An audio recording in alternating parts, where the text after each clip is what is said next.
Olá, pessoal. Começaremos esta aula estudando o movimento plano de um corpo rígido. Dizemos que um corpo rígido tem um movimento plano quando as trajetórias de todas as partículas desse corpo rígido são paralelas a um plano fixo que se chama plano do movimento. Então, nós podemos entender isso observando esta figura.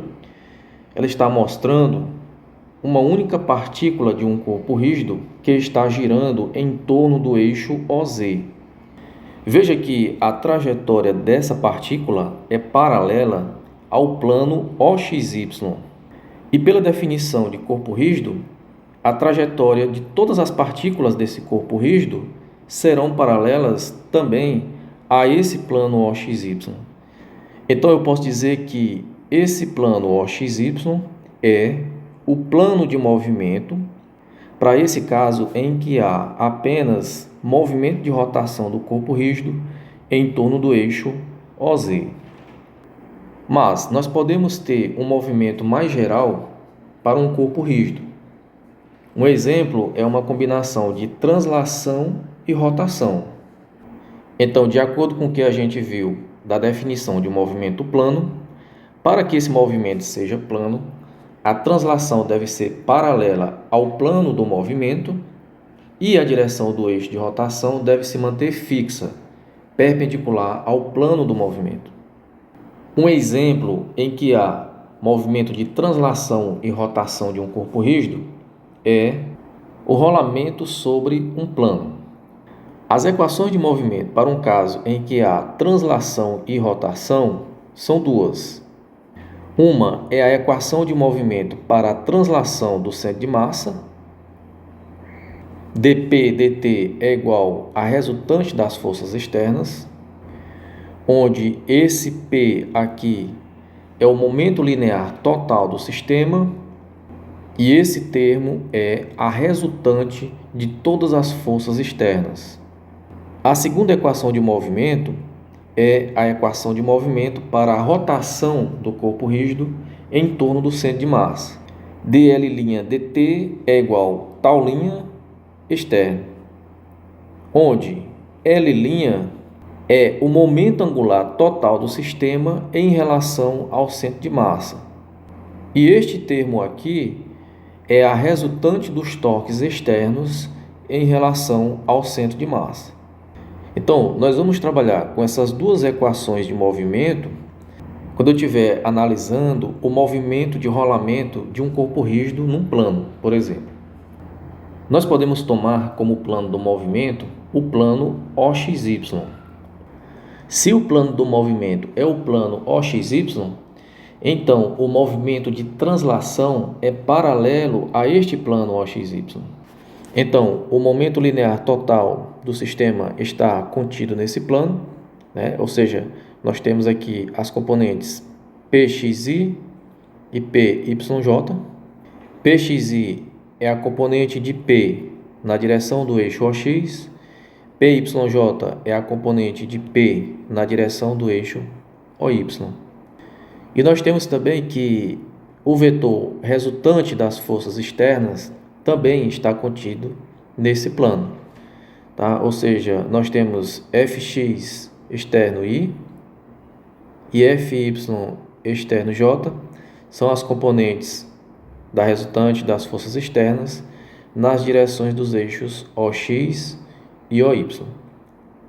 Bem, pela definição de movimento plano, o eixo de rotação deve ter direção fixa e deve ser perpendicular ao plano do movimento. Ou seja, o eixo de rotação deve ser paralelo ao eixo do Z. Então, o vetor velocidade angular de rotação deve ter a direção do eixo OZ. Ou seja, ômega, o vetor ômega é igual ao módulo de ômega vezes K. Nesse caso, é o vetor unitário na direção do eixo OZ. Bem, é possível mostrar que quando um corpo rígido é simétrico em relação ao eixo de rotação, o momento angular é paralelo a esse eixo, como consequência dessa simetria. Ou seja, o momento angular em relação ao centro de massa tem a direção do eixo OZ. Ou seja, L' é igual a L'Z vezes o vetor unitário K. Ao derivar essa expressão em relação ao tempo, obtemos esse resultado aqui. A resultante dos torques externos em relação ao centro de massa tem a direção do eixo OZ. Visto tudo isso, nós podemos escrever agora que o momento angular total do sistema em relação ao centro de massa é igual ao momento de inércia em relação a um eixo que passa pelo centro de massa do corpo rígido vezes o vetor velocidade angular. Então, concluímos que, para um corpo rígido simétrico em relação ao eixo de rotação, o momento angular interno é proporcional ao vetor velocidade angular. Agora nós podemos derivar ambos os membros desse nosso resultado aqui para ver o que acontece. Então nós temos ddt de L' é igual a ddt, momento de inércia em relação ao centro de massa, vezes ômega. dL' dt, isso é a resultante dos torques externos em relação ao centro de massa. Então, isso é igual o momento de inércia em relação a um eixo que passa pelo centro de massa do corpo rígido é constante, né, para um corpo rígido. Então, isso fica I centro de massa vezes dômega dt é aceleração angular. Então, veja aqui que a aceleração angular também tem a direção do eixo OZ. Portanto, pessoal, vejam em que resultado chegamos. Para o movimento de rotação do corpo rígido, no movimento de rolamento, a resultante dos torques externos em relação ao centro de massa é igual ao momento de inércia em relação a um eixo que passa pelo centro de massa do corpo rígido vezes a aceleração angular do corpo rígido. Lembrando aqui que nós estamos analisando corpos rígidos simétricos em relação ao eixo de rotação. E agora, analisando a translação do corpo rígido, nós podemos colocar essa equação da seguinte forma: ddt, eu vou colocar o momento linear total como sendo a massa total do corpo rígido vezes a velocidade do centro de massa. É isso? Eu posso colocar que o momento total é igual a m vezes a velocidade do centro de massa, porque o centro de massa se move como se o momento linear total do sistema estivesse concentrado nele. Isso já foi mostrado. Então, como a massa do corpo rígido é constante, isso é igual a m vezes dv dt. A derivada em relação ao tempo da velocidade do centro de massa é a aceleração do centro de massa. Então, isso é igual a massa total do corpo rígido vezes a aceleração. Então, nós temos aqui a resultante de todas as forças externas é igual a massa total do corpo rígido vezes a aceleração do centro de massa do corpo rígido. Lembrando apenas que essa aceleração é a aceleração linear e essa aceleração é a aceleração angular. Então, concluímos que essas duas equações são as equações básicas de movimento para o movimento plano de um corpo rígido simétrico em relação ao eixo de rotação. Vamos analisar agora o torque da força gravitacional sobre um sistema de partículas. Bem, nas proximidades da superfície terrestre, o campo gravitacional G é uniforme. Então, considere o que está mostrado aqui na figura, um sistema que tem N partículas, né? M1, M2, Mn, e vamos calcular o torque da força gravitacional sobre esse sistema de partículas. Em relação a esse ponto O torque exercido pela força externa gravitacional sobre esse sistema de partículas é você somar R1 vetorial F1 mais R2 vetorial F2 mais Rn vetorial Fn. Ou seja, você vai fazer R vetorial F, considerando todas as partículas, e depois soma essas quantidades. Então, ao somar essas quantidades, você vai perceber que a resultante do torque da força gravitacional é igual a M1 R1 mais M2 R2 mais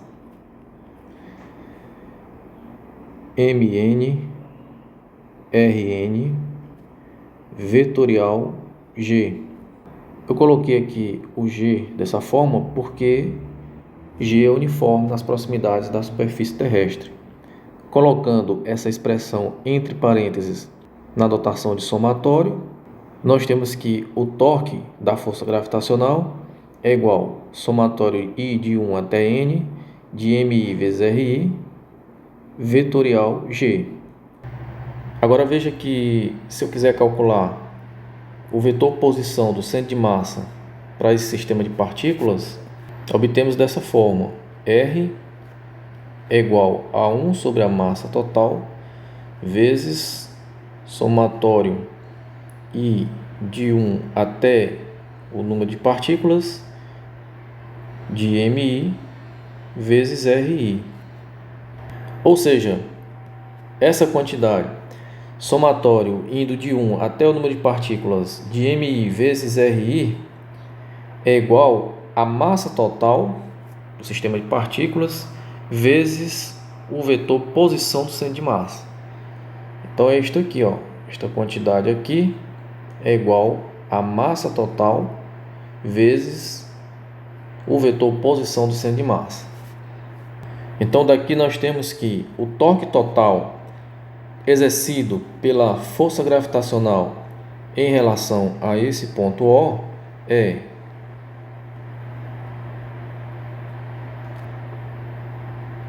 massa total R, que é a posição do centro de massa, vetorial G. Agora, como a massa total do sistema é constante, eu posso tirar ela daqui e colocar ela aqui. Então, o torque da força gravitacional exercido sobre esse sistema de partículas é obtido pelo produto vetorial entre o vetor posição do centro de massa do sistema de partícula e o peso do sistema de partículas, para esse caso em que G é uniforme. Então, visto isso, nós podemos concluir que o torque das forças gravitacionais em relação a um ponto O arbitrário é o mesmo que se toda a massa do sistema estivesse concentrada no centro de massa. Por esta razão, o centro de massa é também chamado de centro de gravidade. Vamos analisar agora a energia cinética para um sistema arbitrário de partículas. Para um sistema de N partículas, nós obtemos a energia cinética total do sistema somando as energias cinéticas de cada partícula.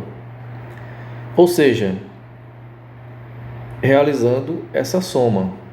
Vamos agora observar esse sisteminha de duas partículas, onde nós temos, em relação a um ponto O, a posição da partícula M1, que é dada por R1, a posição da partícula M2, que é definida por R2. E temos aqui também, em relação a esse mesmo ponto O, a posição do centro de massa. Veja que eu posso localizar M1 e M2 em relação ao centro de massa desse sistema de duas partículas. Então, M1 em relação ao centro de massa está localizada por R1' e M2 em relação ao centro de massa está localizada por R2'. Então, R1 é a posição de M1 em relação ao ponto O, R1' é a posição de M1 em relação ao centro de massa. R2 é a posição de M2 em relação ao ponto O, R2' é a posição de M2 em relação ao centro de massa. Veja que para esse sistema de duas partículas, eu posso escrever que o vetor R1 é igual a R1' mais o vetor posição do centro de massa. E agora eu posso derivar essa expressão em relação ao tempo, e aí nós temos que V1 é igual a V1' mais velocidade do centro de massa. Então, eu posso concluir que para todas as partículas, nós temos que VI é igual a VI' mais a velocidade do centro de massa. Ou seja, a velocidade da partícula em relação a esse referencial é igual à velocidade da partícula em relação ao centro de massa mais a velocidade do centro de massa em relação a esse referencial. Ou seja, eu posso escrever isso aqui, que é o que está aqui. Agora, eu vou substituir esse resultado aqui no lugar de VI para a expressão da energia cinética total do sistema de partículas, e é o que nós temos aqui. Calcular VI ao quadrado é fazer o produto escalar dessa quantidade por ela mesma. Quando você faz o produto escalar, você vai obter essa expressão aqui. Então, nós vamos ter o somatório de 3 termos. E aí você pode separar em 3 somatórios. Então, o primeiro somatório é esse aqui. Aqui o segundo somatório e o terceiro somatório. Então, veja, esse primeiro termo representa a energia cinética do movimento interno, ou seja, relativo ao centro de massa. Essa quantidade, somatório I de 1 até N de MI vezes VI', já vimos que isso resulta em 0. E esse terceiro termo representa a energia cinética de translação do sistema como um todo.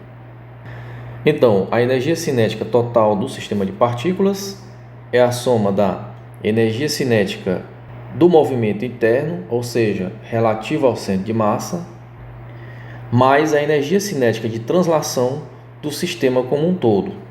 Ou seja, a energia cinética de um sistema de partículas é a soma da energia cinética interna com a energia cinética de translação do centro de massa. Sendo assim, nós podemos afirmar que, para o caso do movimento plano de um corpo rígido, ou seja, do movimento em que o corpo rígido rotaciona e translada ao mesmo tempo, nós podemos dizer que essa quantidade aqui representa a energia cinética de rotação em torno do centro de massa.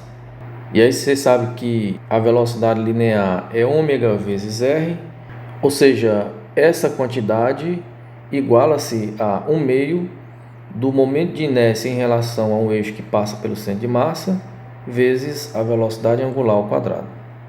E aí nós temos que essa expressão aqui nos dá a energia cinética total do corpo rígido em um movimento plano, ou seja, no movimento em que ele está rotacionando e transladando.